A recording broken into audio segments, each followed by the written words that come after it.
Hello, and in today's video we will be going over fraction towers. We will be talking about how they work, how they snap together, and how we can use them. So first, I want us to just play with them and get used to how they work.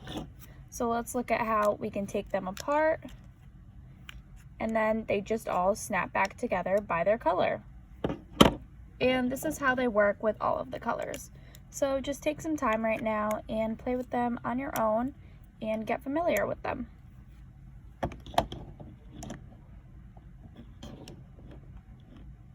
Good. Now let's go over some things we notice about our towers. So what's one thing that we might notice about our towers first? Well, we might notice that they're all different colors. Something else that we might notice is that on each of our towers, there are different numbers. These different numbers represent the different fraction on the tower, and that each tower breaks up into the amount that it says. So this says 1/2, so it breaks up into 1/2. This is how it works for all of the towers. This tower says 1/5, and then we could read this as 1/5, 1/5, 1/5, 1/5, 1/5, and we could add all these up to get 5/5, or we could count it so that way we say 1/5, 2/5, 3/5, 4/5, 5/5. And then same as before, these will all snap together.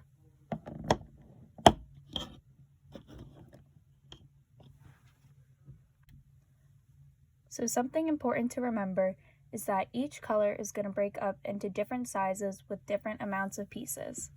This 1/2 is only going to break up into 2 pieces. And for example, this 1/10 will break up into a lot more pieces. This will break up into 10 different pieces. So for each color, it's going to break up into a different amount of pieces based off of what the fraction reads. So something next I want us to think about is, what do we notice that's similar about all of these fractions? Do they all have something in common right now? Yes, when they are all connected to their one color, all of these towers right now are the same size. So what does this mean? This means that they are all currently equivalent fractions. So what's an equivalent fraction, you might ask? An equivalent fraction is if they name the same number and if it is a one color tower, the same height as one another color tower. So we can see here that all of these towers are just in their one color. So this is in their one color, this is in their one color, and so on. And they are all the same height. This means that they are all equivalent fractions. Now we are going to look at an example where we break some of our towers apart and see if we can still make an equivalent fraction. So I'm going to put some of my towers away and just keep 2 of them here with me. And I'm going to break them apart, just like that. So we can see here that these towers are still the same height, and they are still in their one color tower strand. So these are still equivalent fractions because they are in their one color tower and they are the same height as the other tower. So now on your own, I want you to take some time and play with your fractions and see if you can come up with your own examples of what an equivalent fraction could be. There could be a lot of examples from our fraction towers here. So take some time and see if you can come up with some on your own. And don't forget, an equivalent fraction is if it is a one color tower the same height as another one color tower.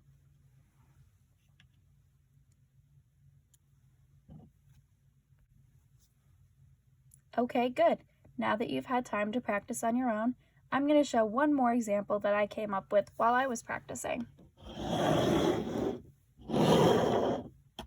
So I'm going to look at my 1/5 and my 1/10. I'm going to take some of these away, and I'm going to try to see if I can get these to become equivalent.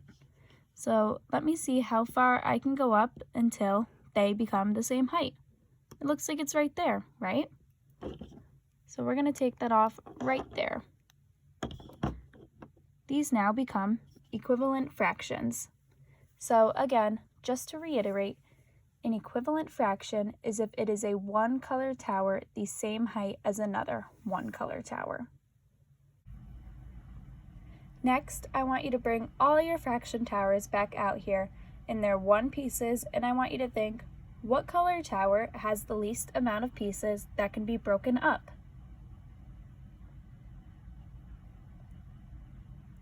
The 1, right? This piece has the least amount of pieces that can be broken up because it can't be broken up at all. So what does this mean? This means that this is the simplest form of all of these fractions. Because all of these fractions are equivalent, you then look for which piece has the least amount of pieces that can be broken up. It is the 1. The 1 is our simplest form of these fractions. So let's look at what our definition is for a simplified fraction. So our definition reads, it is the tower with fewest pieces in one color.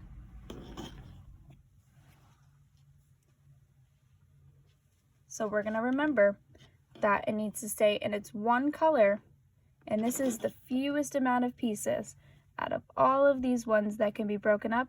So this is our simplified form of the fraction. Now I'm going to show an example to make it a little bit easier for us to understand, maybe. Make it a little bit more clear. So let's look at it here. I'm going to break my fractions up so that way they become equivalent again, because we first want to make sure that we have equivalent fractions. So I'm going to break this one up, and then I'm going to make sure that these become equivalent. So I'm going to go up until they are right there.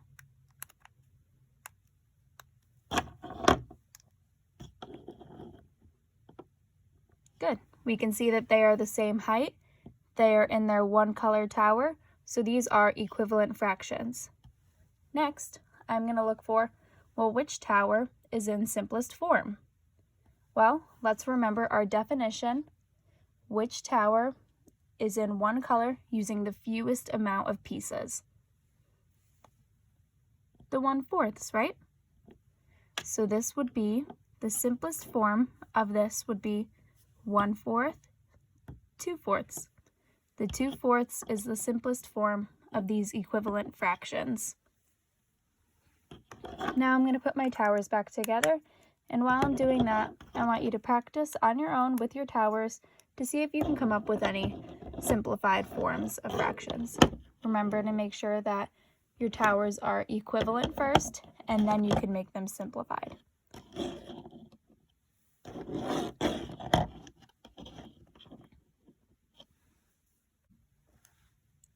Very good. I hope everyone's had the opportunity to practice doing this. Now I'm going to show one more example to help clear things up. So I'm going to use 3 towers this time. So let's first remember, let's make these all equivalent fractions.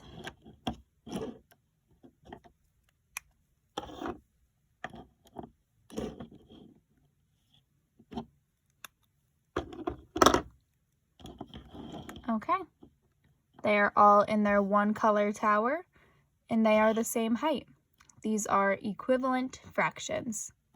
Now I can look for which one is in simplest form. So which one is in one color using the fewest amount of pieces? The 1/2, right? So the 1/2 is the simplest form of these 3 fractions. So that's how this works. It might be tricky to understand at first, but once you got it, you'll always know it.